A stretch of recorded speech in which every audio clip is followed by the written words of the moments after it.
Good morning, everyone. I want to say welcome to Ask the Experts. My name is Candy Martin. I am the founder of the AK Legacy Foundation. This is an organization that we thrive on teaching financial literacy and doing business development. One of our main platforms that we utilize is Ask the Experts. This is where we get an opportunity to bring experts to our community where they will share knowledge and information and thoughts and ideas and share their events with us. And we'll just have an open, relaxed dialogue. Even though we will be teaching from our areas of expertise, we're still real people. And we know that this is a business uh, virtual event for businesses, but I always say we're people before we're business owners. And so I like to parallel what goes on in our personal life with our business life because I truly believe that if our personal lives are thriving, our business would be that much more successful. It reminds me of the scripture, what does it profit a man to gain the whole world and lose his soul?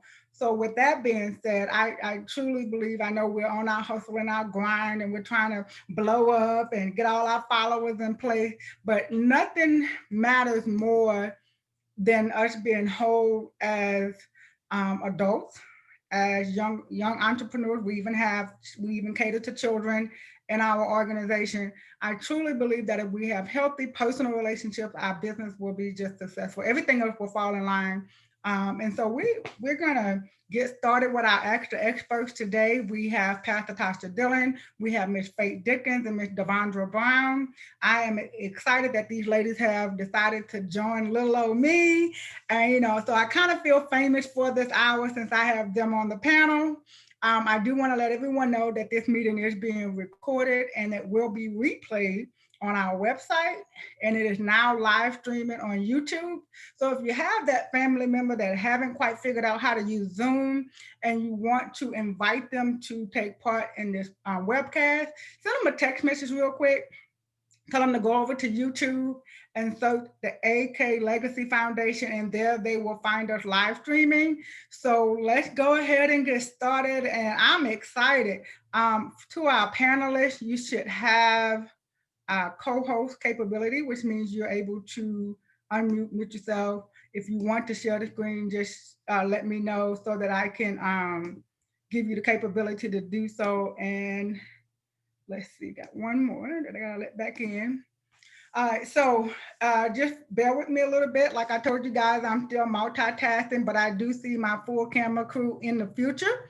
So for right now, I am the chat monitor, I am the moderator, I am your host, and I am also a listener of this awesome panel. So I appreciate you guys' patience and your kindness. We will look back on this one day and we'll just chuckle about it. But for right now, this is awesome. And we give God all the glory for even allowing us to just have this small piece of the pie. So one thing that I always do, we do this surprise element surprise where I ask a mystery question where we don't give our panelists an opportunity to back out.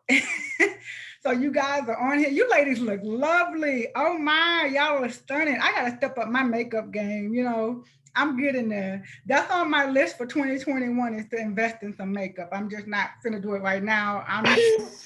It's just not happening. It made the bottom of the list. So This was all for you.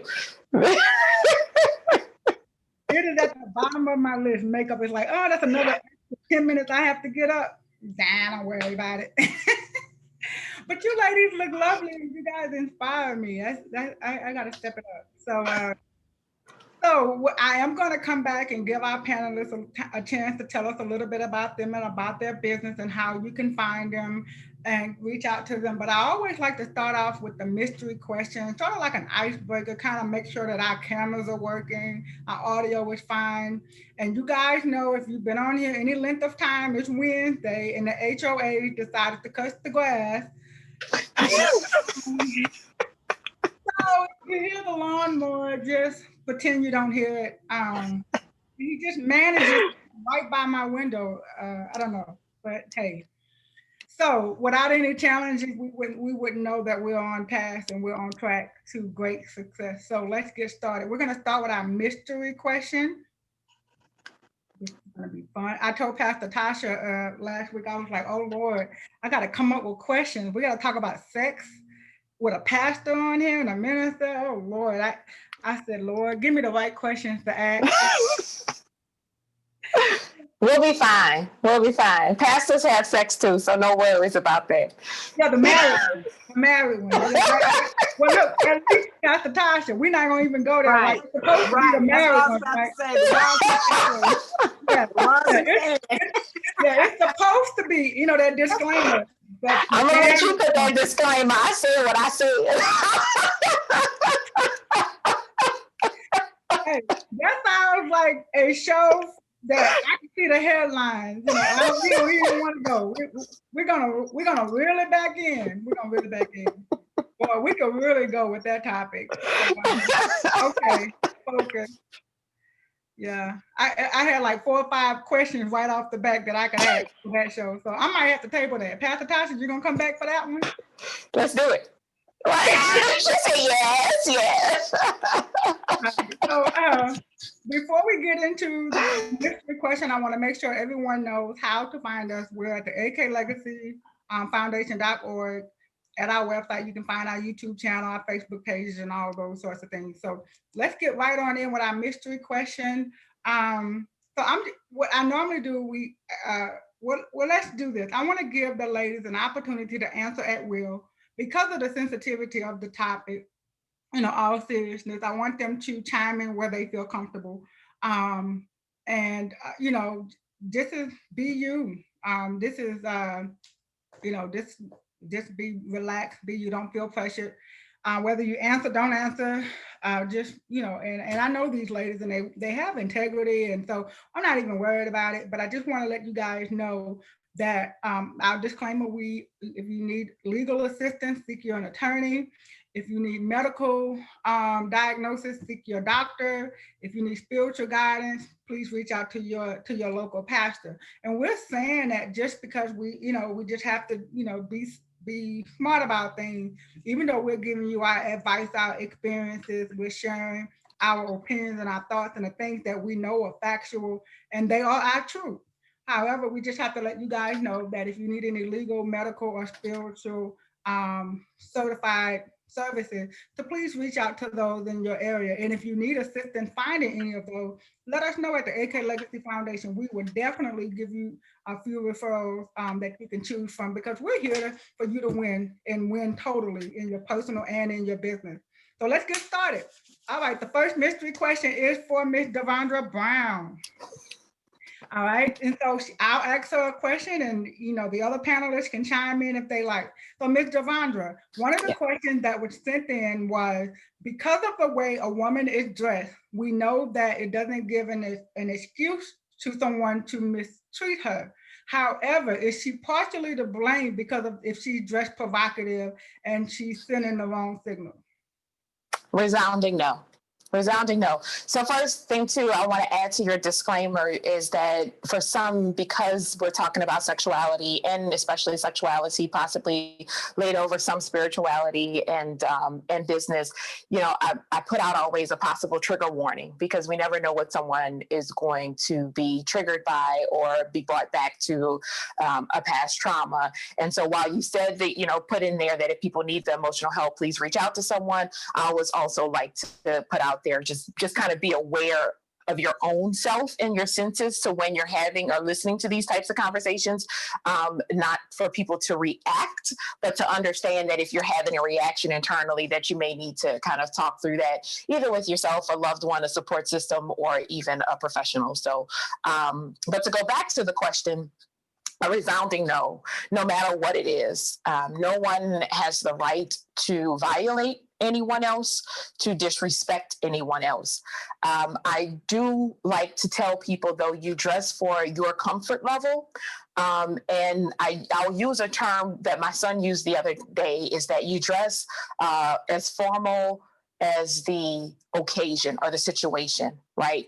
And so for some people, that's not formal. I mean, it doesn't matter what it is, right? And so I feel people that you should dress the way you feel. If you feel comfortable in something, Doesn't matter whether anyone else feels comfortable with you looking that way or with you in that outfit. You people are still, you know, able to have their opinion though too. So I think it goes both ways. Is that we know the society that we live in. We know that there are still very much right and wrong places to wear right and wrong things. If you're able to deal with any possible, inappropriate stares or comments and things like that and deal with it appropriately, then wear what you want to wear and, do what you want to do. It's your life. So. All right. Thank you. Any ladies, you want to chime in and you have any comments that you want to add before we go to the next question? Okay, all right, we're good. All right, thank you, Ms. Brown. Thank you so much. And so I'm gonna get, like I said, once we get through with the mystery questions, we'll let each one of these ladies tell us about their products and services and how we can connect with them. So the next question is for Pastor Tasha Dillon. All right. So what is your advice? And I got to be honest, when I got these questions, I knew exactly who I was going to ask. I was like, oh, I know who's going to ask. And now that's my assumption based on my relationship with you guys. So for Pastor Tasha Dillon, what happens the question came in, it said, what advice can we get about how to be celibate in this day and age when sex is everywhere? Mm-hmm. It's everywhere. It's on the television, radio, it's in your mind. It's in your feelings. It's everywhere. It's absolutely not easy. Let me just say that up front. A lot of people, have said, because, I've been 20 plus years celibate, that it's something special or different about me. It's not. It's absolutely not. I do acknowledge that God has given me a grace. No doubt about it, because I tell everyone I've been on a banana peel. I tried to slide downhill myself and he just stopped it. So I get it. I don't want anyone to think I don't get it. But I'm telling you, in your strong times, you have to pray that God will keep you in your weakest moments, because they do come. And we all want to compromise. It doesn't matter who you are, what walk in life that you have, but you have to have these principles in life that guide you. And I knew that one of the things that the Lord required of me, and he wanted me to be an example of, was celibacy in my single walk as a Christian, because the word of God says it's just right. It's healthy physically, it's healthy mentally. And, perhaps we'll have a little more conversation about it, but, not having sex, it affects me physically. And I think having sex will help me physically, but I know I have to wait for it. That is just a part of the walk. So what to do? You stay strong. You make sure you keep your boundaries up. Accountability is absolutely necessary. I have people that I talk to that hold me accountable, call me on the carpet, and you have to just be honest with yourself in the process where you are and how to help yourself. All right, that's some good advice. And Pastor Tasha, real quick before we get with Miss Faith, that applies to men and women, correct? Absolutely. Brothers, same Jesus I serve, you serve. Because I was just wondering, some of them, they think, like like Miss Brown was saying, some of them kind of think they got like a different Jesus that they serve. So right, same one. And the reality is, if you meet someone, what helps us move from, the gigolo stage, or, the single woman, independent for my whole life stage, is not having the sex part become a part of the relationship that you're trying to move forward in. So if you want, to be taken seriously or considered for a relationship on down the road, then abstaining is healthy. It's good. And it gives your mindset a different perspective to take than the physical actions that take place during sex. So absolutely, the men, I was telling the brother the other day, he wants to be married. He's looking for a wife. And one of the top 3 advices I gave him was no sex. Don't have sex with her. Talk to her, have long conversations, get to know her and when she's happy and when she's mad. Understand who she is, what her desires are. Don't let sex get in the way. Because when you get married, let me tell you, I'm telling y'all, when I get married, don't call me, don't call a sister, don't look for me, okay? I'm celebrating as much as I can while I can. So yes, men and women, It's healthy, it's righteous, and it's beautiful when you get married and you can share that moment with your spouse. All right, thank you. She said, don't call her. I'm not only gonna call, I'm coming by. I'm getting the address. I want to add in, she's saying this on a Wednesday. Wednesdays is hump day, so I say celebrate your hump day too. Yeah. Get in there. Yes, ma'am. I'm gonna have to watch YouTube. I see I'm gonna have to break this up. Come on, Faith, help me out. So the mystery question that we're gonna give to Miss Faith is when it comes to sexual trauma, is there any initial thing when I guess I'm trying to rephrase the question a little bit because sometimes people ask questions, just kind of got to clean it up a little bit. I guess this is stemming from someone who was a victim of sexual trauma. Is that something that needs to be disclosed to your peers? I guess in a workplace, would that be something that you would need to disclose? Because sometimes people have boundaries, like Pastor Tasha mentioned earlier, and sometimes the boundaries aren't respected. So is that something that you can disclose in your workplace so that people will know what boundaries to not overstep? Well, first of all, I would say that certain boundaries shouldn't be crossed anyway in the workplace. Let's start with that.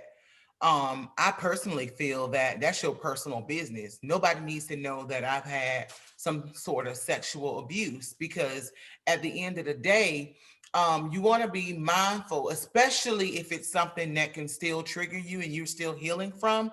That's not something that I personally feel as a counselor and a minister that you need to be sharing with other folk. You know what I mean? I think that in the times that we're living in, I strongly believe that especially let's say right now with the climate of how everything is now, people are extremely vulnerable.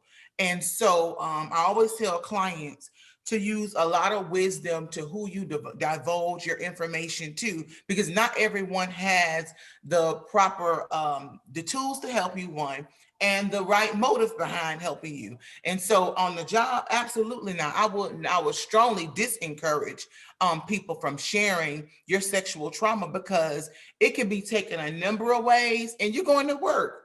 You know what I mean? They shouldn't be, there's no sensitivity that they need to have, because there are sexual harassment policies in place at your workplace. So absolutely not.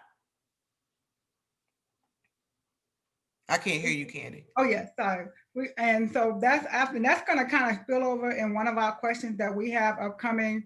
The question on the area of sexual harassment, that is one of our topics. So we're going to get into that in just a second. Let me fix the speaker view. Want to make sure you guys can hear and see me.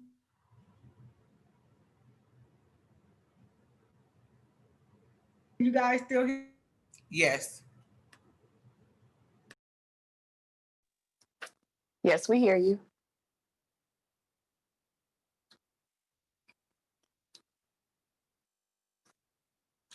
Now we don't. We just You lost need you. to unmute. It shows that you are muted. All right, so we're back. All right. We're back, so yep. good. All right. All right, it just wouldn't be the same. We're gonna, so I just pray that everyone out there can hear us loud and clear, and that everyone is getting some good audio and some good video. So let me put our presentation back up. I appreciate you guys for being patient. Yeah, like I said earlier, one day we'll have that full camera crew. Pastor Tasha Dillon, right before I get into the next part, tell us about your Let's Talk Live that comes on Monday. Tell us how we can follow that. Okay, great. So I do discussions. It's Real Talk for a Real Walk, and the goal is godly mentorship. And we talk about all subjects, no subjects off limit. I always say that if it comes up in your mind, it can come out in conversation. So we have very frank, honest conversations with different people from all genres. And we have a page. It's Let's Talk Live. And if you look it up on the URL, is facebook.com/Let's Talk Live 1. And also you can just look me up, Tasha Dillon 1, and find me on Facebook, and we are there. And we also broadcasted on a national broadcast with the Now Network on Wednesdays. We have a variety show there also. So Let's Talk Live is there for everyone. Mondays are usually the time we have some midday, midweek talks as well that are shorter, informational kind of talks. Thank you. All right, thank you. All right, ladies, so here we go. Where's the money? Equal pay for women. So even though we're talking about business, and when I say equal pay, that's in entrepreneurship, that is in corporate America, and even for stay-at-home mom, for those that have the relationships where the mother stays home and the father or the husband is the breadwinner, and he provides some sort of allowance. And so when we get into equal pay, do you this is not the 50s, but we are still dealing with when we have, I know as an entrepreneur, when we do deals and things, and we see at the table certain male entrepreneurs, they'll get more for the same service and not always better quality than what we're providing as females, because I got to be honest, we're nurturing, we're mothering, we're just concerned by nature, whether we have kids or not. We just have that let me fix it, let me save the world attitude. And so we tend to go over and beyond, yet we are still getting less paid, less contracts. We're just not at the table as much as the men. So what do you ladies say in that regard? Well, of course, Lily D. Ledbetter, she fought for equality of pay. We know today that whether you're Black, white, Asian, and Hispanic, you're going to get a less percentage to the dollar. I believe at last I remember for Black women or the Black community, African American community, was 70 cents to the dollar for a woman versus a man, 60, I think, for Latino or Hispanic culture. White women were paid the closest to the dollar bill in comparison to the male. So we definitely are a long way from equal pay. And not only that, but just even livable wages. That's a whole other issue in itself. So we do have an uphill battle, but even though it's been egregious, we cannot stop in the process. But we do have a long way to go. All right. All right, Ms. Brown or Ms. Faith? Yeah, I actually think that, and this is not at all by any means to blame the victim, but I also think that we as women need to value our worth. Like, we need to charge our worth and value, especially as entrepreneurs, when we are, promoting or proposing a contract or proposing a fee for our services. There is no reason for us to waver or reduce our fees just because we're female, or especially not because we're Black female.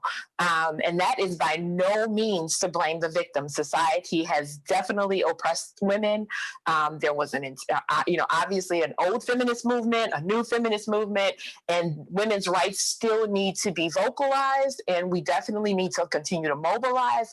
But one of the things that we can take in our own control is to charge our worth and not falter in that. Like, when we put out a contract, stand behind it. Even when we're doing it with another woman that, or, if we have services that we provide and they're like, oh, you don't have a discount? I don't. I have a payment plan. If you like, I can work that in, but I don't have a discount.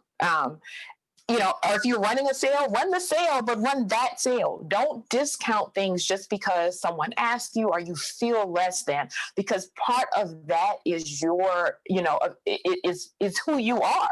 You're extending yourself. You're extending, and I like to tell people, they're like, oh, but it's only an hour I'm spending with them. Why are they spending $200 for that hour? And I'm like, well, they're not spending $200 just for the hour, right? They're spending $200 for all the hours you put in to get your education. They're spending $200 for all of the experience that you have had coming up to the point of meeting them, so you can be prepared to professionally support them in whatever it is that you're supporting them for. You have to understand your worth, and then charge your worth. And I think that is a big part, especially for entrepreneurship, that we can't be afraid to do, just because, people want a discount or want things cheap. If you get what you pay for some things. Now, if you really are concerned about making sure that you get to the masses of people, then have tiered services. Have services that don't go over $50. Have programs and offers that you give that's not over $50. So then that way you can get to the masses and you feel like you are making sure that everyone has access to your services. But if it's something that you have gone to school for 10 years, or if you are continuously doing continuing education for, and you're continuously reading and you're getting all of this expertise, that's what they're paying for. And so it is not unreasonable to charge a couple of $100s for your time. It really isn't. Yes, that's great advice. I love what you said when you said do tier services. And that is, if you're on here and you're in business, I think you should jot that down. Go back and look at your business suite. See what services and products that you offer in packages, see what you charge in a la carte, and then have something that you can tier. Lots of times I'll have people, and I'm sure you guys can relate to this because I know you all are entrepreneurs as well. They'll come to you and they give you the overall end goal, and it's this big old thing that they want to do. And then when you start talking about budget, I'm not saying that you can't do that, but I'm saying with your budget, let's start here. Let's start here, Yes. and then we can add. It's almost like a menu. Hey, you can't have the steak and potatoes right now, but we can start off with the green beans. Once you digest that, preferably my services will give you some tools and resources to where now you can afford the next thing, and then you can keep going. And that calls repeat. That'll bring even repeat customers if you are. If you're able to do that, if you're able to tier. And if you're not able to tier, then you just let the person know, look, you can't afford the services right now, and I can't afford to not keep my prices, but I am willing to still be here for you when you're ready. And just pray that if they take offense, then that's not on you. That you have a budget. At the end of the month, you know what your bills are, you know what you're accounting for, and you're responsible to be good through it, not just giving everything away all the time. And so that is so good you said that, to tier it. If you just got a big heart for people, start a nonprofit, have some set aside, Part of that tier can be free services. There's all kinds of free things that you can give away. I'll give away, templates of like a worksheet, or I'll, put out blogs. I do regular content that's on my social media. That's all free content. You can absorb that all day. And it's not like it's not good stuff. It's not like it's not good information, but it is, it's free. And it's for you to digest, to get to know me, to understand that just like my services are layered or tiered, I am layered in my expertise, and I could give you more if your budget allows for that. Right. And that is so good. We're having this discussion because, it says, where's the equal pay? We have to make sure that we're demanding, that we're requiring, that we are talking about the equal pay, that we're putting the conversation out there. And a lot of times, and we have to do that in faith. We have to do that in boldness and in confidence, and knowing that, hey, if all else fails, I'll walk away with my products and services, and I won't have wasted my time. So yes, Ms. Faith, do you have anything you want to add to that before we move on to the next one? Yeah, I would just say that a lot of times for entrepreneurs that are either starting out, or perhaps your clientele isn't enough to manage your bills, because this is what typically happens. Someone steps out to start a business, and let's just say they didn't do steps, or they say they stepped out in faith, right? And so what typically happens is they find themselves in a bind and end up lowballing themselves with their pricing because they didn't properly plan before they made the step. And so one of the things that I will say in terms of equal pay is make sure you either have some other streams of income to compensate, because if you're pursuing your passion in your entrepreneur endeavors, you want to make sure that you never ever find yourself going back and forth with prices. Like, this isn't the flea market, right? This isn't a swap shop. The price is the price. When you go to Louis Vuitton and Rolls Royce, they don't have sales. As a matter of fact, I'm told you can't even test drive a Rolls Royce. So what you have to do, it really starts with your self-worth and how you see yourself, because people will respect what you respect. That might mean, oh, I can't call her because she's too expensive. Fine. They know they can't afford me.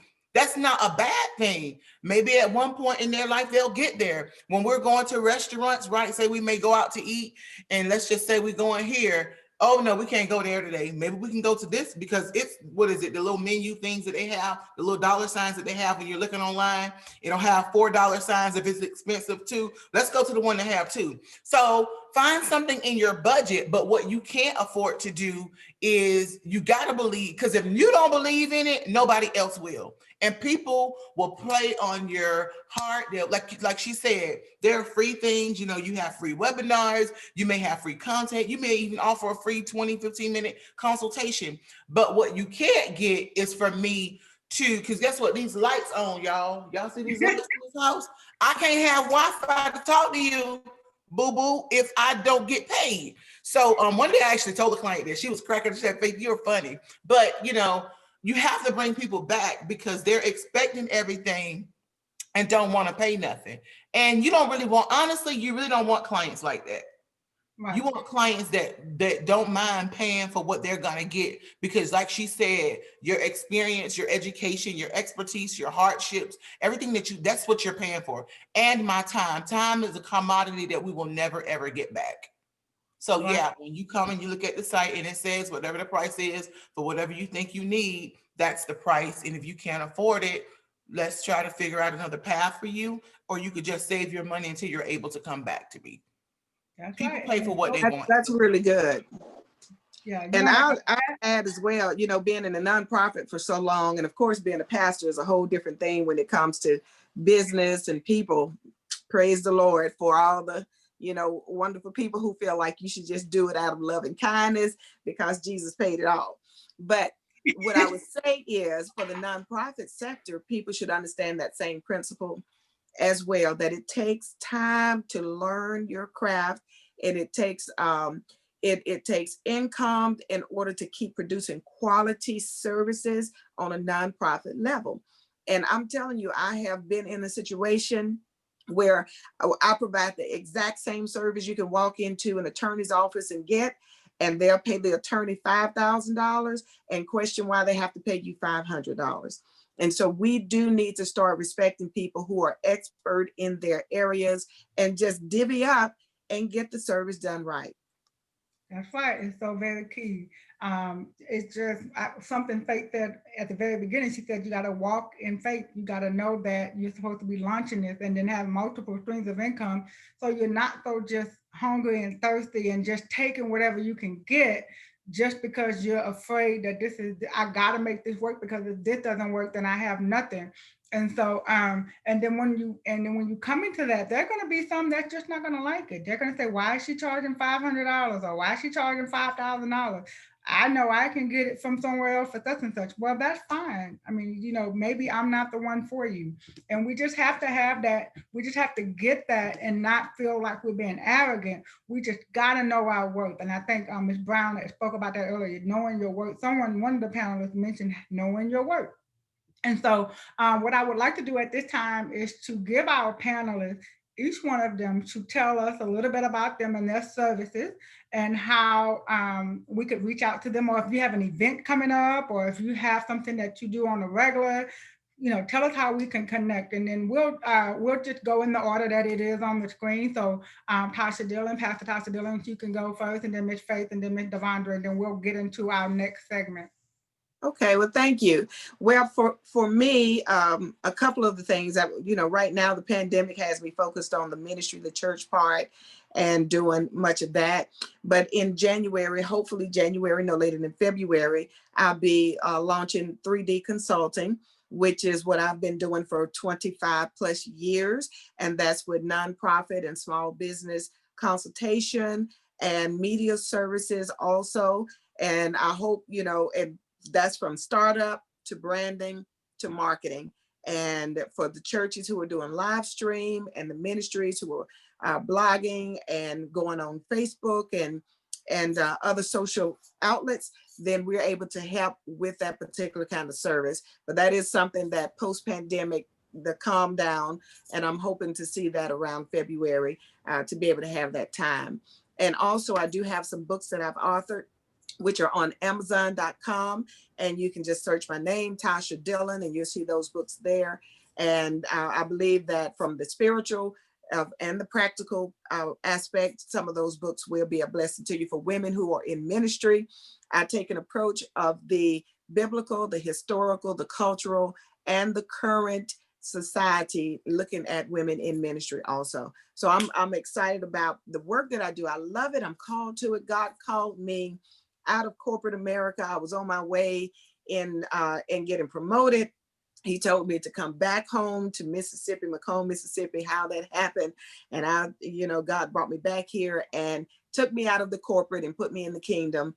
And I've been working on kingdom building since. So I appreciate you guys. Any questions I can answer, reach out to me, get in touch with me. You can find me on Facebook.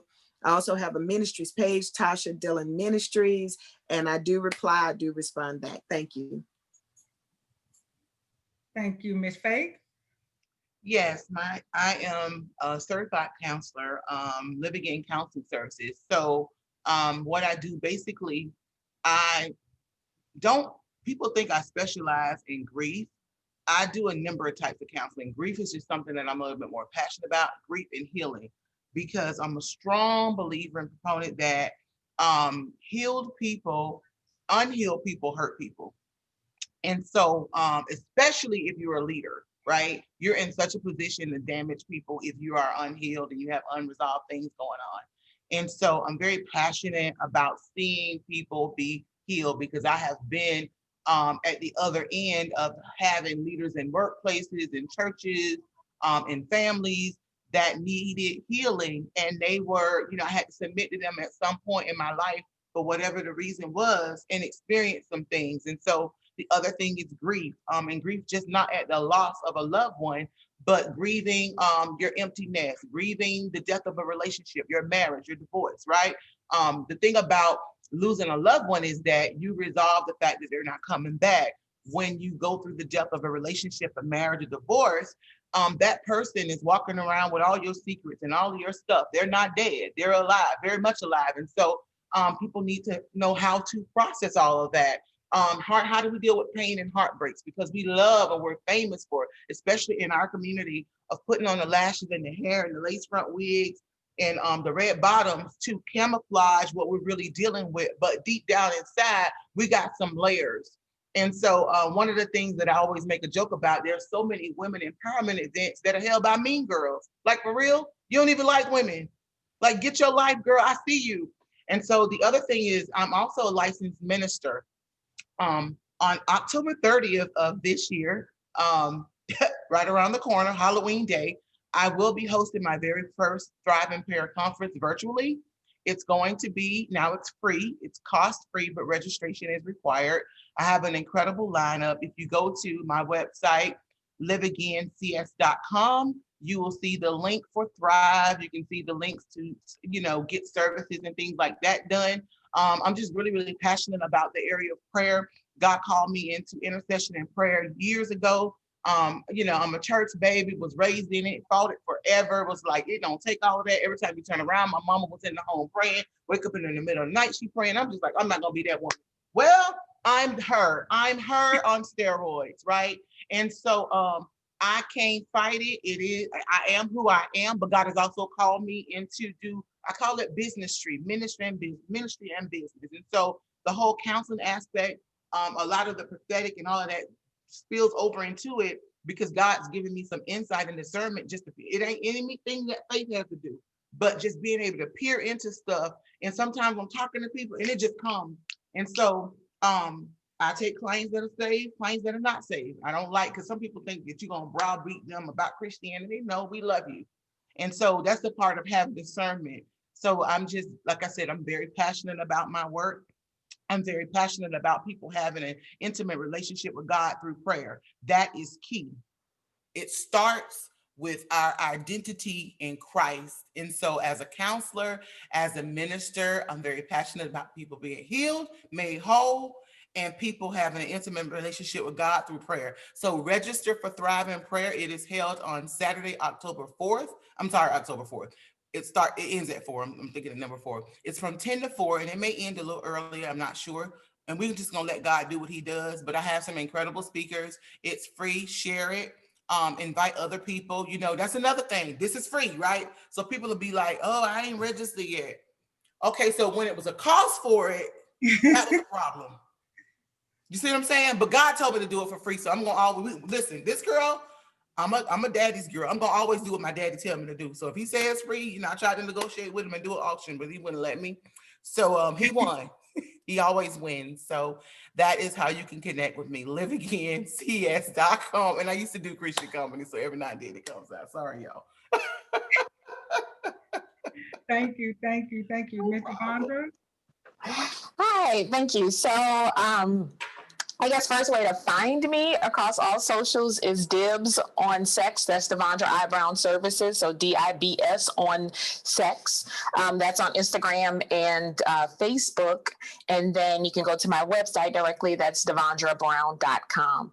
A little bit about what I do. So I've been teaching sexuality, honestly, probably before I knew really what the word sex was, because I don't necessarily see it all the time as sexuality or sex. It's about sexual wellness for me.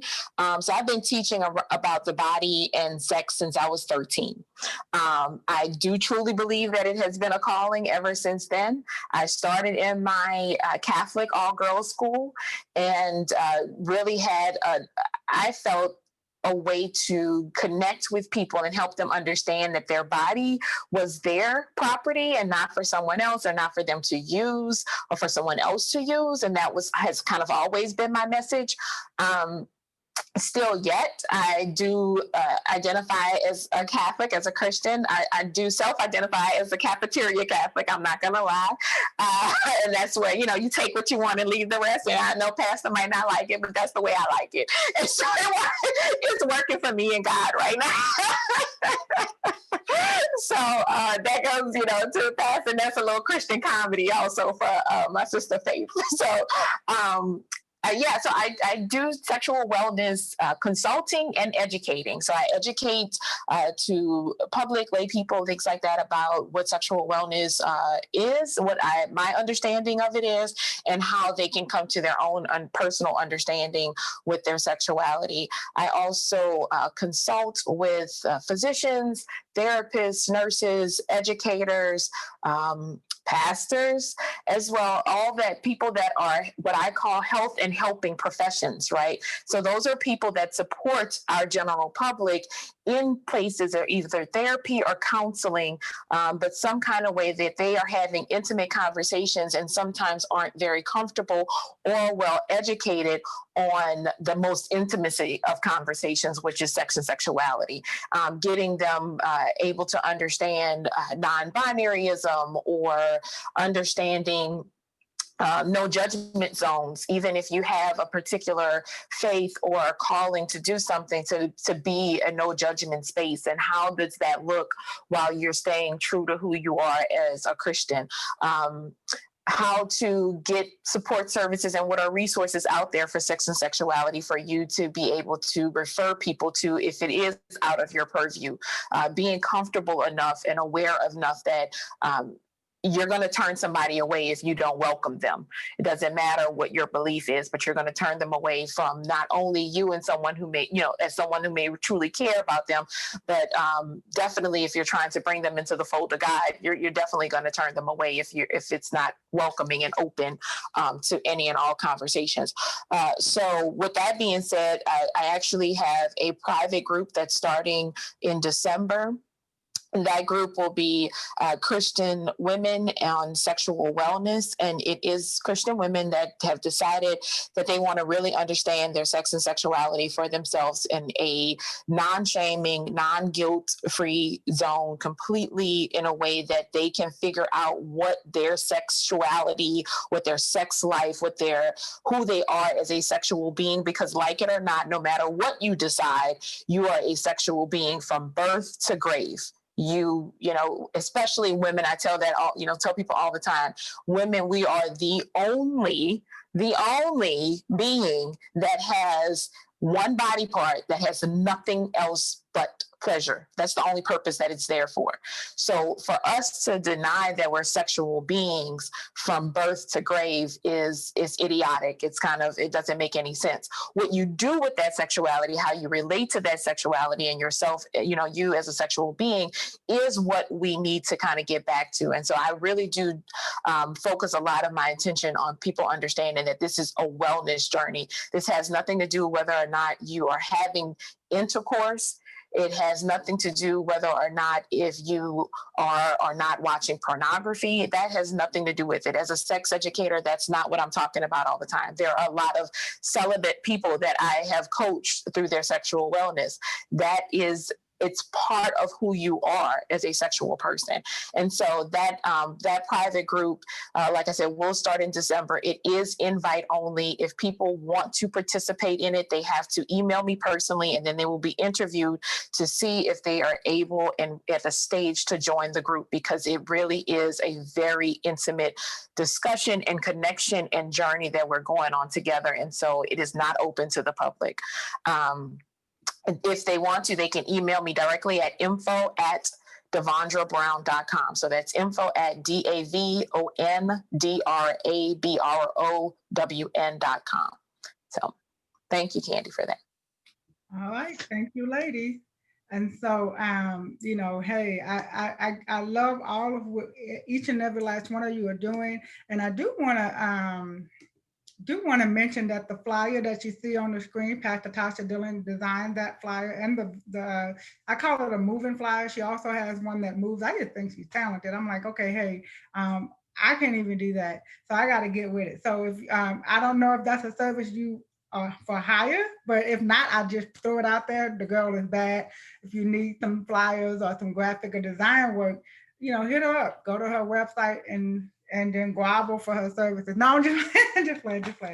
No, she's really, really talented. And so I just want to thank her for designing the flyer for us for today. All right, so this is getting excited. You guys get in tune, go on their website, see what they're getting into, connect with them, follow them on social media. So our next segment, sexual harassment, behavior characterized by making of unwelcome and inappropriate sexual remarks or physical advances in a workplace or other professional or social situation. So as a business owner, a lot of times people think of sexual harassment as just in corporate America in some big tall skyscraper building, and you just think of some old guy hitting on the secretary. Well, that is not the only form of sexual harassment. It just so happens to be the most famous. In entrepreneurship, one of the reasons why I did begin the Women in Business organization is because a lot of times women would say, well, you work so well with guys. And I was like, you know what? I never really thought about it like that. I just figured, hey, I'm doing business, I'm in here, and anybody knows me, I'm feminine all the way, so there was no way that they could have thought anything else. I wasn't one of the guys. I just went in and I did what I had to do, and I felt like I commanded, respect because of the way I carried myself. But then I learned that sometimes some of the women felt like they had to be a little loose, a little flirtatious to win over the approval. And I guess, I don't know, maybe I just had some level of arrogance. I didn't even think about that. And so the ladies were like, well, tell us how you do business with them. And so it started off as a conversation, and then it evolved into Women in Business to what it is today. But honestly, there are, sexual harassment in the churches. Oh, I could, we could be we just don't even, we're not even going to open that up. And then, That's sexual harassment when you're doing business deals as an entrepreneur and of course in corporate America. So ladies, any thoughts, opinions, funny stories, anything that you want to share about sexual harassment and what we can do to make sure that we don't fall victim to it? I think that when it starts to happen or looks like it's going to happen, I listen, nip it in the bud. Um, if you felt a way after somebody, and now when we're talking about sexual harassment, we do realize we're talking about men and women for one sex. So I could be sexually harassed by a woman or a man. So let's be clear on that. But I think when you nip it in the bud and deal with it initially, that helps because people will push the envelope if you don't stop it initially. So the first little thing that made you feel uncomfortable, if you felt like you was uncomfortable, it probably was what you thought it was. It wasn't a figment of your imagination. Because what people do is they try to get an entrance to see how far they can go. And so if it starts with a little joke and you playing around, especially in the workplace, if you're at church, if even in your own family, deal with it. And I think that when you deal with it up front, that prevents a lot of long-term stuff. Typically, by the time you get to something where a person is highly offended, something has actually happened when it's going as far as them being physically touched or handled. It started with, you would always hear, well, I remember, a month ago, he or she did XYZ. It always starts with that. So if you stop it at that point, this ain't about, well, I don't want to start nothing, or I don't want to get nobody in trouble. No, it's in the end, it's gonna be on you, because in the end, it's gonna, depending upon the type of situation, it's gonna end up being your word against theirs. And so people are very slick when they operate that way. They use a lot of reverse psychology, and they can almost, it's sad, but they can almost pinpoint people that have unresolved pain and trauma. And that's really who they go after, because they really don't go after people that really look like they ain't about their life. If you got any kind of entrance, or you looking a little feeble, and they have conversations with you and they start to feel you out, it starts with an interview. You don't even know you're being interviewed though.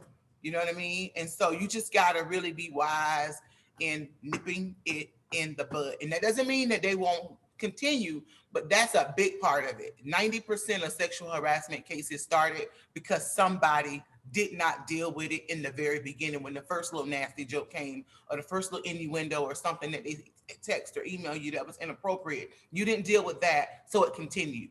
And now you're in this situation. So I always say deal with it from the beginning. Thank you. Yeah, and unfortunately, some people feel that they have to put up with it, or they don't know how to make that step to deal with it. And I do agree with Faith. I mean, just go to someone if you don't have that, if you don't have your own personal strength to stand up to that. Make sure that you can confide in someone who can help you to bring this out in the open. Don't hide it. Don't brush it under the rug. You bring that, that's an issue. That's a problem that person has, not you. And so you have to too, the faith part is you have to understand and know and trust that what God has for you is more than that moment in that situation. So don't be afraid of what you may lose. Just be concerned about keeping your freedom, or gaining your freedom to move about and to grow and expand, because you don't ever want to build on a foundation whereby you have been compromised in your integrity and in your sanity as well. You need to have peace, because you were designed to conquer, to live, to be victorious. So don't accept anything less than that. Don't accept it. You work your way out of that situation and make sure that you stand firm in who you are designed to be. All right. So one of the things that I actually coach and train on is sexual confidence, right? And so you understanding, first of all, and believing, right, that you have control over your body. That is something that is not put in us by society, for the most part by our parents and by our loved one, spouses, whatever. That's not put into us as women, that we have control over this thing we call our body. And I'm not calling you out, Candy, but look at the first question that came to me was like whether or not it's okay for us to dress the way we are. Yeah, you can dress however you want to dress. This is your body. You have full discernment over it. Complete. But I think what we don't realize is that no matter how we dress, we have the right to repute anything that comes our way. So the first thing that comes into our mind when we're in the workspace is, am I okay? Did I wear my hair a certain way? This the wrong color lipstick? Is this? You have to have that confidence to know, no, what I come out as is who I come out as, and you're going to respect me as such, right? And when you don't, not only am I going to check you, I'm going to check you from a place of confidence and not cockiness. I'm not trying to disrespect you either. I'm only trying to respect myself. I'm only showing you the level of respect that I require. And that is a confidence that a lot of us do not have because we have a strong disconnect with our bodies, right? And this is where I talk about being a sex educator. Doesn't mean I'm always educating about sex. This is a big disconnect between us and our genitals. Right. So when you don't have a connection of understanding that your vulva is yours and is a good thing, it's not shameful, it's not bad, it's not nasty, it's not stinky, it's not dirty, it's not any of that. When you can be okay with that, when you can be okay with that, your breasts are just another part of your body and they're not for ogling, they're not for squeezing, they're not only for sucking, they're not just for feeding a baby, they're for you to have as your body part. When you can claim all of that and understand that there's no shame at all in that, that's when you're able to have those hard conversations of standing up for yourself in the midst of a sexual assault. And that's what that is. Sexual harassment is a verbal sexual assault. And it doesn't mean that, and I can't even say just verbal, because sometimes it comes across in nonverbal ways. Sometimes it comes in a look. Sometimes it comes in an innuendo. Sometimes it comes in a joke, right? Well, if they call you over to your desk and tell you to look at something that is clearly sexual and offensive in the workplace, that's sexual harassment, and you don't have to tolerate it. You do not have to tolerate it, but you also have to be empowered enough to not tolerate it. It's not as simple as, just saying something about it, tell somebody, or, stand up to it. You have to be empowered. And that's some of the work that I do, is that sexual empowerment piece, is to connect us to our bodies in a very unshameful, release of guilt way. Right. And that is so true what you said, that having that confidence, and it's not just the physical aspect of it, but the mental side of it. Just having to, having that take on it, that, hey, it's okay for me to say no. It's okay for me to not agree, and having that mental strength, and then just knowing, having that faith to say, you know what, if I get escorted off this job because I wouldn't give into the boss's sexual advancement, then this wasn't the place for me anyway, and then we also have to deal with sometimes when we miss the mark, and maybe we didn't stand up to that person, and maybe we did let it go. Now we can face it and not feel guilt and shameful. Say, okay, hey, I made the error. I didn't do what I probably should have done. Let me self-evaluate, but it's okay. I'm ready to move on. And so sometimes, even after the physical trauma or the sexual harassment has passed, people may still deal with the guilt. And so that's why I say it's good to have counseling. It's good to talk about it. Like we said earlier, if you don't have someone that you can confide in, let us know. We can give you some referrals. These ladies here on this panel have already given you the information. You can always start there. Or if you need more assistance, just reach out to us. Don't let what happened in the past have you stagnated to where now you don't want to move forward. Let's get past it. Not to minimize it or say that it wasn't impactful, but let's start taking the steps to getting whole and to getting better. At least let's start having the conversation first and then work on the healing. So our next segment, and we may not get into all of it, Maybe I'll just get two of you to answer to this one so that we can make sure we get through all the slides, whichever two wants to go first. And so the next one, sexual trauma, how does it affect our business performances? I spoke earlier and I was saying that when we are dealing with things and we put on our makeup, well, in my case, not makeup, when we put it on our nice clothes and we're getting all dolled up and we're going out and you ever hear that flip the switch when you come in, leave your personal problems outside, you come in here, you shine. So how does our sexual trauma affect us in our places of business where we're having to, be ourselves? I think Faith spoke to that earlier, right? Is that, our trauma walks with us. And it's not always sexual trauma. It could be other types of trauma. It could be other things that we internalize as sexual, right? And so that walks with us everywhere. And so it definitely shows up in business. And that's one of the reasons to have wonderful, supportive, professional counselors, such as Faith, to be on your support team, such as, your pastor, to be on your support team. You need people that will help you, it's not just process it, but it's to recognize it when it's bubbling up. It's kind of where I was going with that kind of trigger warning thing. We must start learning how to recognize things, because when we don't learn how to recognize them, we react in the moment, and all of that reaction, all that trauma comes with the reaction. And that is what kind of gets us in trouble sometimes, when we're reacting from a traumatic place or an unresolved place, and we're reacting to something without really fully understanding. That may not have even, I may not have even need to address that. Like I should have just kind of left this part alone and said, this particular thing. Like, I don't need to address you in a hostile way. If you're coming to me with hostility, or if you're coming to me even with a sexual, let's say you're coming at me with a sexual assault, I can clearly just dismiss you, right?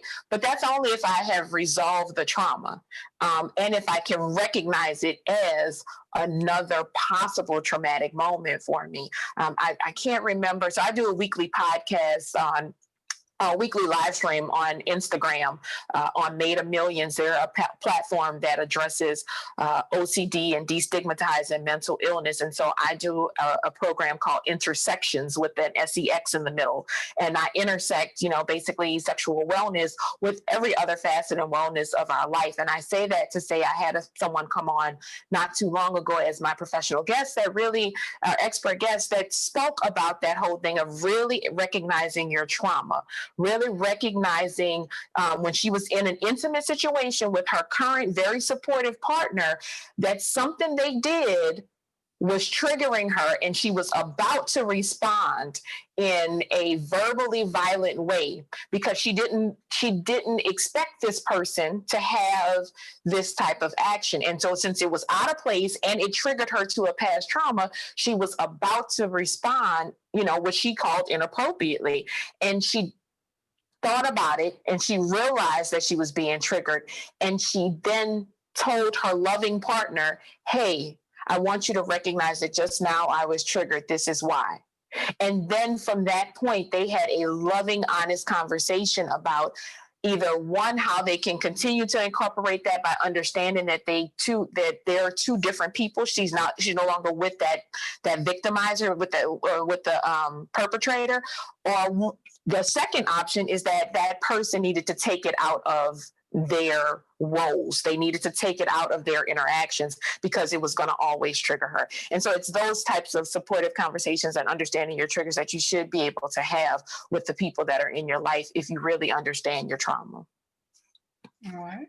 Yeah, I was, Candy, is it okay for me to respond? Yes, ma'am. Okay, so I was going to share, it made me think about when you asked that question, an incident I had. It's been well over 15 years ago, but it made me recognize how I needed healing. And I went through some training with this large denomination, had considered becoming a part of it. And I remember there were two gentlemen who led it. One was a national leader, one was a regional leader. And that evening, the national leader wanted to have a conversation with me. And this is in church realm, okay? And I mean, it's story after story in my life. But to what DeWandra was saying, you know, how you get these triggers and you have to recognize where you are. And so when I went to this meeting that evening, the national leader was there and he literally tried to force himself on me several times.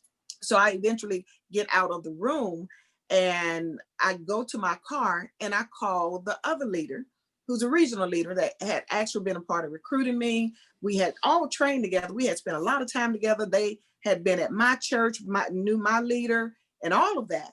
And basically his response, he was not shocked. He was not surprised.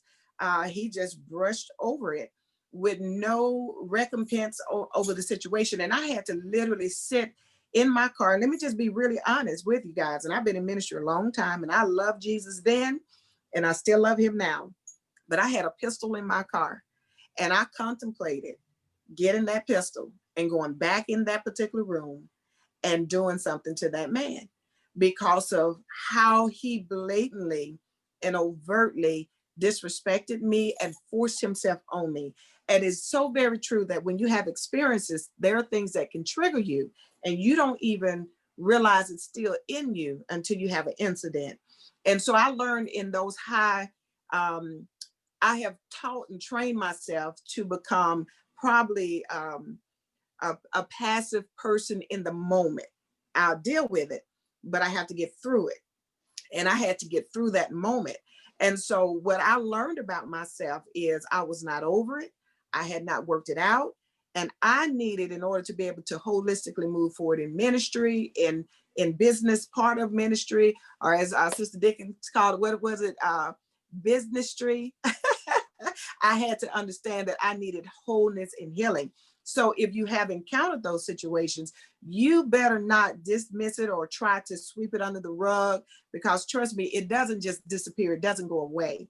You have to work that out of your system. And it makes your voice stronger when you do that, when you recognize you're not the victim, but neither are you a unwilling participant. When you don't want to be in that situation, you don't have to adhere to it either. All right, that's right. Taking a level of responsibility of your own healing.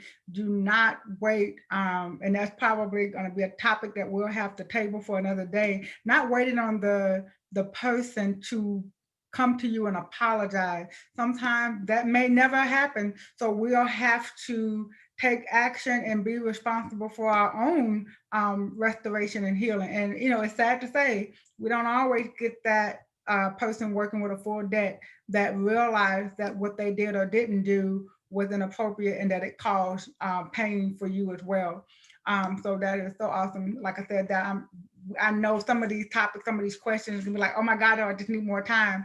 Well, so I want to make sure that we kind of get through everything, not in a rush sense, but we want to make sure that we're able to cover everything as much as possible. We know that October we celebrate breast cancer awareness. We celebrate, and then we're also bringing awareness, or not necessarily celebrating, but we're also highlighting domestic violence. October is recognized as Domestic Violence Month.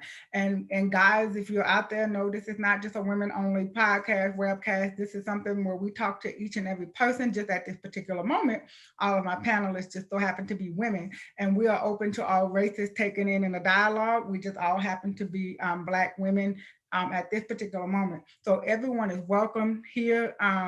And then, of course, I have no other way to be but to be a Black woman. So it is what it is. And so welcome to my world. You know, nothing I can do to change that. And I wouldn't want to. I am proud and thankful for who God has made me in my own right.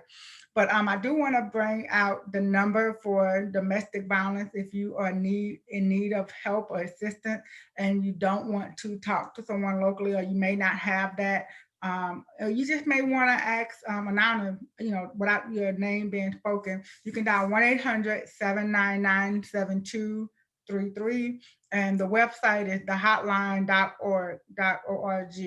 And so we just want to make sure that you know that there's help out there. There are many survivors that can testify and tell you how they were able to get through domestic violence and give you some tips, because everybody's situation is different, but there is someone out there that you can certainly relate to. Don't let the enemy make you think it's just you and no one will understand. That is not true. I can testify to that. That is not true.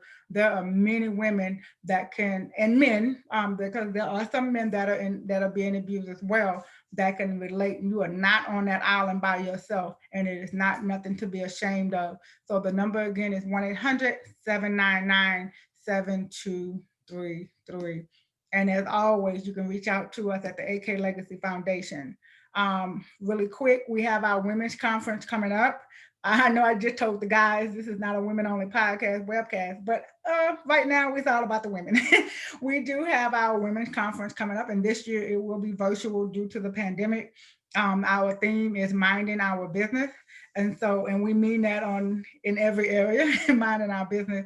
And so the conference will take place between 8 and 12 on October 24th. It will be virtual. You can register. There is a registration fee of $20. And if you are a Women in Business VIP member, you have a 50% off discount to register with. So we do want everyone to sign up. You're going to register at aklegacyfoundation.org. We're going to be discussing marketing. We're going to do sales, advertisement, social media. We're going to have door prizes, everything. You just want to be there. I'm so excited. And I'm thankful for our participants, all of our guest speakers that we will have, and the door prizes. If for no other reason, you want to come for the door prizes, okay? So anyway, like our sister said earlier, everything is not going to be free, so you better come and get it while you can. And so I just want to invite everyone out to that. And if you're not in business, you don't have to be in business. If you're a female and you just want to get into a positive environment, come out. I'm sure you will learn some tips and tools that you can even use in your personal life. All right, so our next segment, our last segment before we go, let's talk about it. Ladies, it is time to vote. Our Let's Talk About It segment is always dealing with social issues. It may or may not relate to what we've been talking to thus far, but Let's Talk About It always deal with the hot pressing topics of the day. And right now, I thought about it when I was doing the slide presentation. I said, okay, let's talk about voting, because the AK Legacy Foundation, we will be providing rides to the poll. We will partner with organizations that are providing the rides. We're going to just actually pay for the ride, put it like that. So we're going to be partnering with some organizations. So if you have a church, a ministry, a business where you're going to be sponsoring rides for people, let us know. We want to help. If it's no more than $10, we want to help get somebody to the poll. So let us know if we can assist you. Reach out to us at the AK Legacy Foundation. If you need a ride, let us know, and we'll find an organization to pair you with. So let's talk about it, ladies. The Me Too movement, what happened to it? I remember one time everybody was talking about what happened. Somebody chime in. Y'all chime in. Don't leave me hanging. What happened to it? COVID. Oh, okay. So, so yeah, that's what happened. Right. Conveniently COVID, but COVID. Yeah. I was like, when I was making this, I said, wait a minute. What happened to the Me Too movement? And in all seriousness, it was awakening the good old boy system of, doing what we want with the women, whether it was in ministry or business or just in corporate America, and so this was beginning to be a part of some legislation. I am not a politician. I don't know if it ever made it to the House, didn't make it to the House. I don't know what happened. So I was just wondering, did anybody have any insight on what happened to the Me Too movement? So yeah, the COVID happened, and our current president happened as well on accountability. I just leave it there. Yeah. All right. Well, that's what I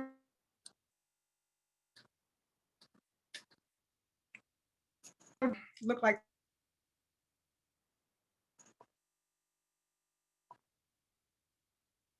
Are you still there, Candy? There you go. You're back. You muted. It's doing that, but that's okay. I know what the issue is, and I will definitely take care of that for next week. So let's talk about voting. So, ladies, what are your stance? And let me put this disclaimer out there: we're not picking sides. We're not saying you got to be Republican, Independent, a no voter. There are some people that are saying, you know what, hey, I'm not voting at all. Whatever your stance is, I strongly believe in the right to vote. People died for you to have that right. And so I'm very compassionate, very strong feeling about voting. But that's my personal belief. So, ladies, y'all want to chime in real quick on what we need to do with the election that's coming up? I am just going to say go vote. No excuses. Check on your vote. If you vote by mail, I understand that there's a big pushback of return voting ballots. So you want to make sure that you are being responsible. And yes, it's extra effort these days, but it is absolutely worth it. We need to make a voice heard on this November because our nation depends on it. Our future depends on it. Our sanity depends on it. We need to make sure that we get people up and out to vote. Parents, you can't register anymore to vote, but those who are registered, you can pick someone up and you can make sure that you get them to the polls. Go vote, vote, vote, vote. All right, Ms. Brown. Vote. Exercise your fingers. You can take that from a sex educator however you want to, but you go vote. Please do. Go vote. Oh, she's too funny. Oh, yes. So go vote. Now she's going to have me in that boot with my finger, and I'm going to be thinking about what she said. So I'm going to leave it right there, too. I'm not going to say it anymore. I'm going to just, you go vote. Go vote.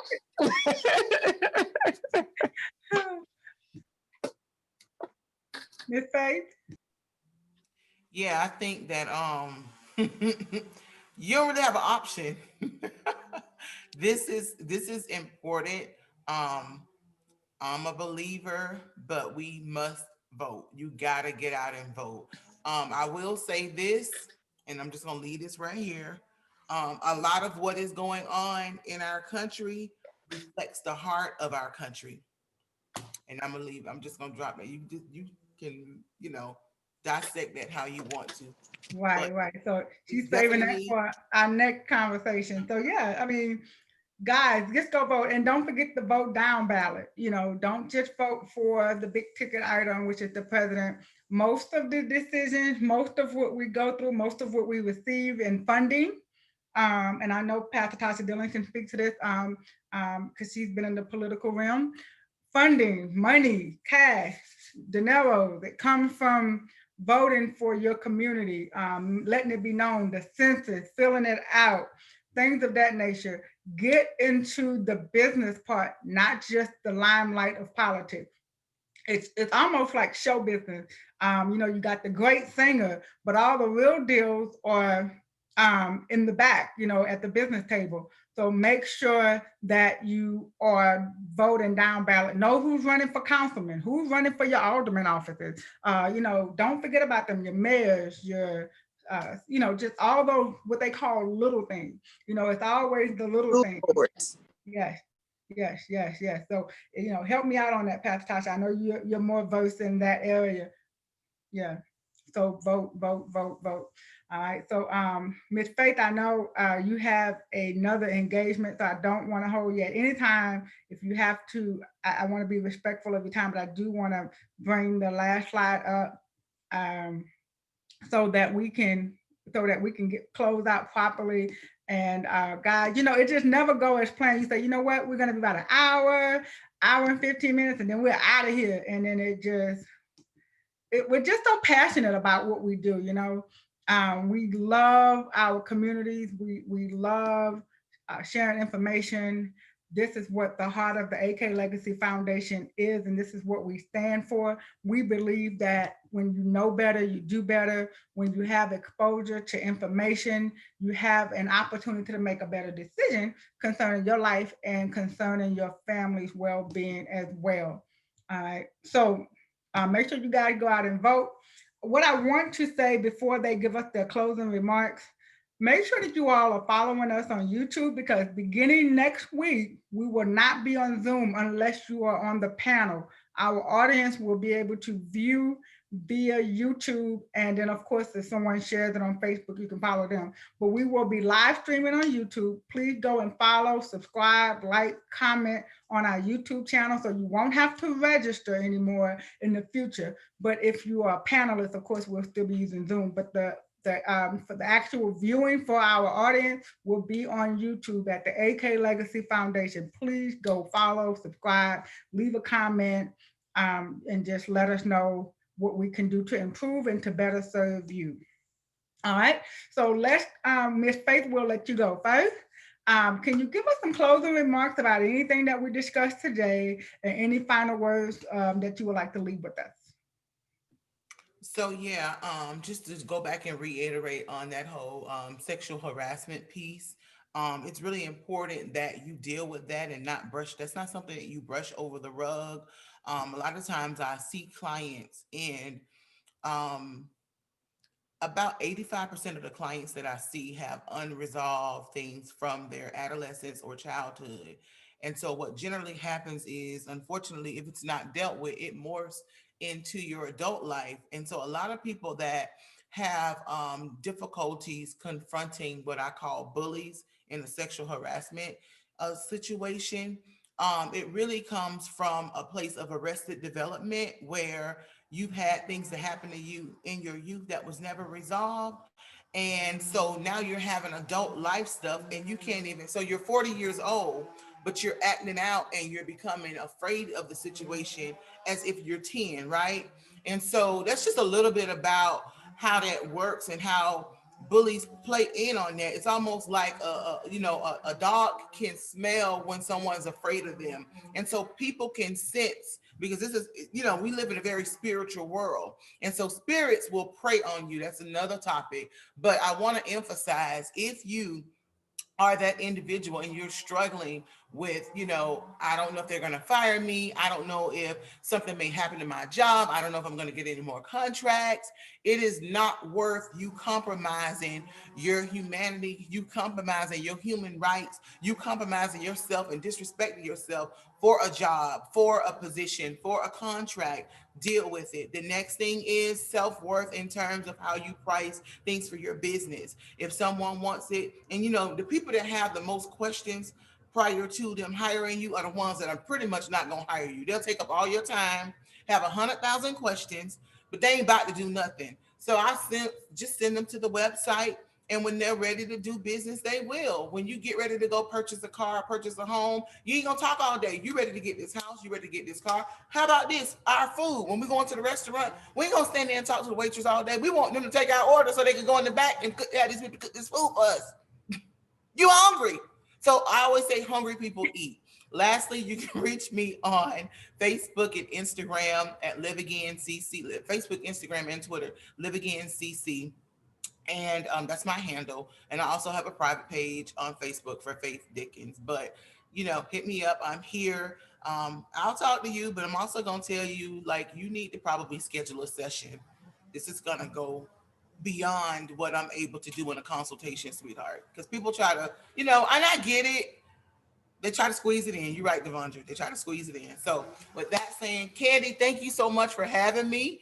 I thought I was going to be in Louisiana this week, some stuff, and I still may be before the month is out, some things that I'm working on.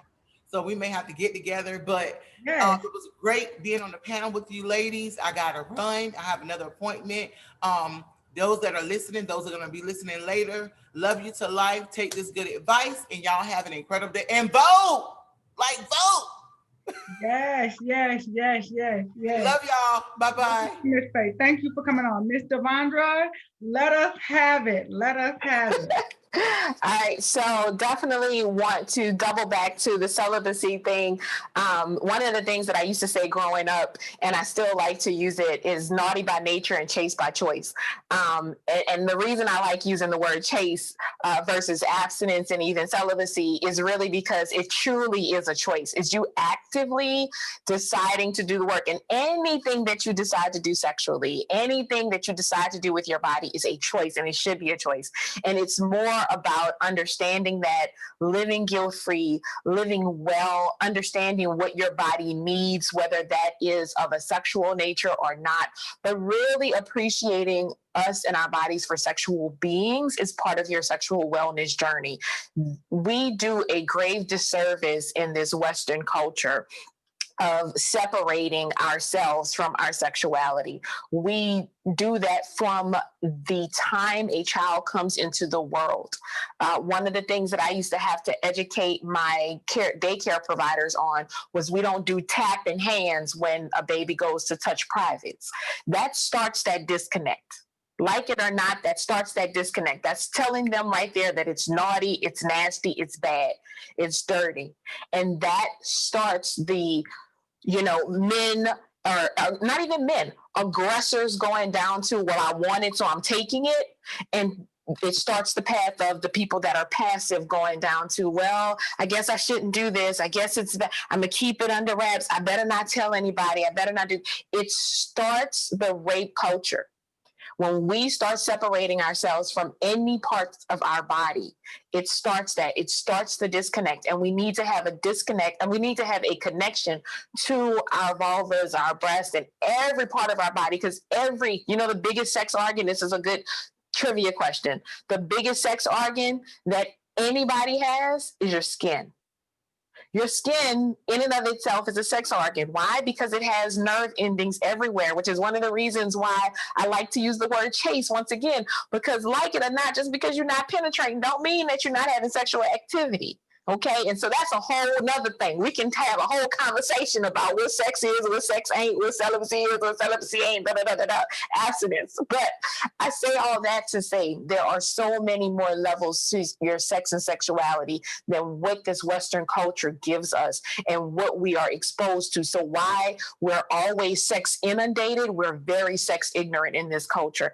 And so that is what my mission is for us to not stereotype sexuality, for us not to ostracize ourselves as sexual beings, but to embrace it as part of our general health and wellness.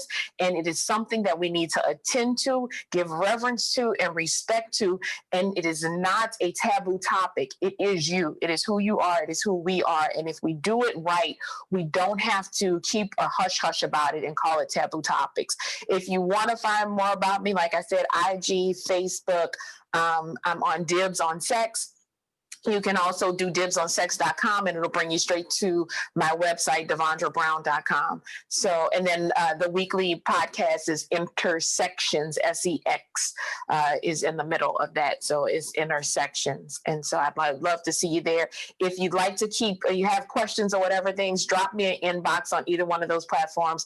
Everything I get in is kept confidential, so you don't ever have to worry about feeling embarrassed or worried about being judged. I am such a judgment-free zone. It is not even funny. Any and everything you are more than welcome to ask and talk about. So there's that.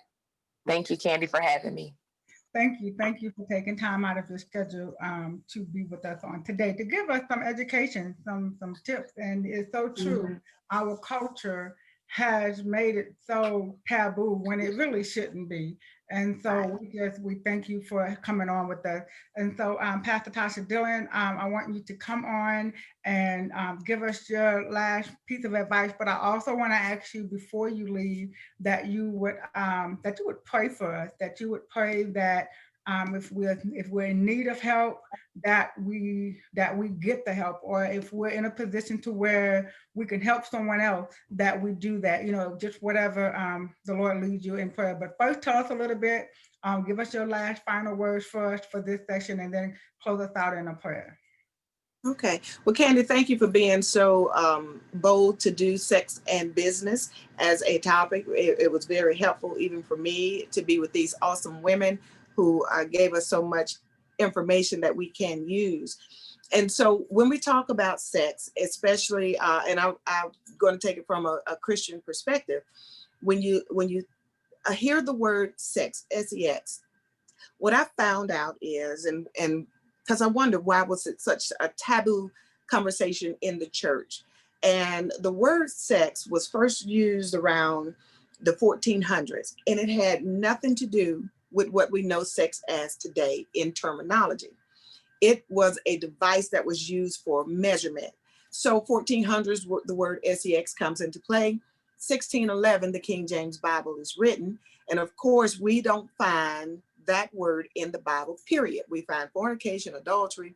We find other terms. We find, to be with and things like that. But the word term sex is not in the Bible. And then around the 1800s, sex became what we know it as today. So I think I kind of get why it can be a taboo word in the church, but it should not be a taboo conversation. We have to learn how to have frank, open conversations about what sex is and what it means, and not make people feel ashamed about it. I think Sister Brown was right on point with it. We have to talk about what people are thinking about. And as leaders in business, community, in your homes, with your children, don't make your children feel ashamed of having sexual feelings. Don't make them have to sneak around, but have the talk and have a frank, open, and honest talk. So I would say this about sex, though, because I do believe in sexual purity. I do believe in waiting until marriage. We don't want to be so free that we're out of control, because when you give yourself to someone physically, it's not just a physical act, but your whole self goes with that person, your spirit, your body, and your mind and your emotions. So we want to make sure that we keep the holistic perspective in mind when you're doing business. If you don't cloud it with sex, you're going to have a healthy relationship to move forward on, and you're going to have a solid footing. You won't be compromised. And at the end of the day, unless you know someone is committed to you in a business transaction or a personal transaction, if you don't become compromised, you have strength. You have a good position to move forward on. So I just encourage people to keep a good holistic view about what sex is, how wonderful it is in life, and how we can move forward with it in a healthy way. If you've been ruined in any kind of way, get yourself together.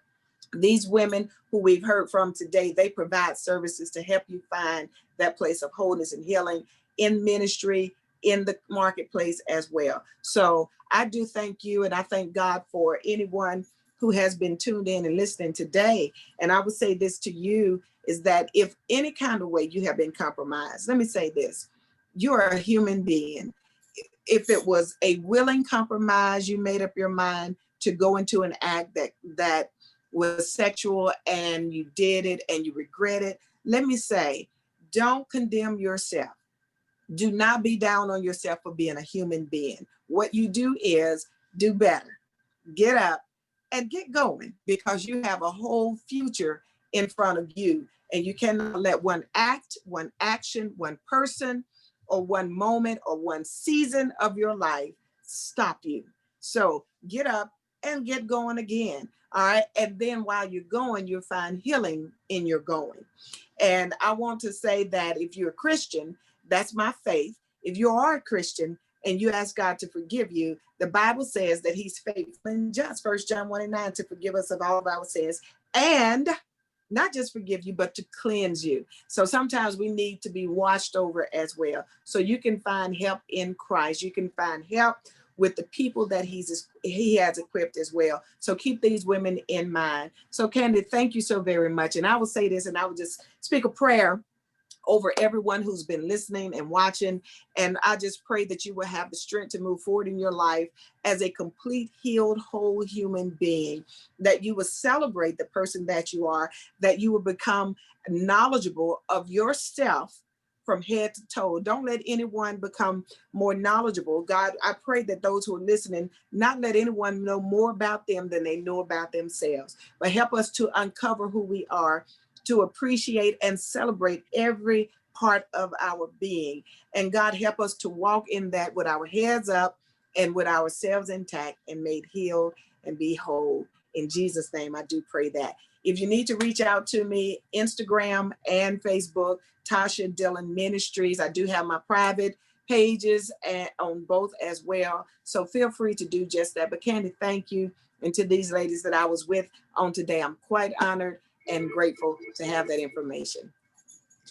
Thank you guys. Thank you guys so much. I want to say thank you to our panelists for taking time out of their schedule, especially during this time of the day. And I want to say thank you to all of our viewers for listening.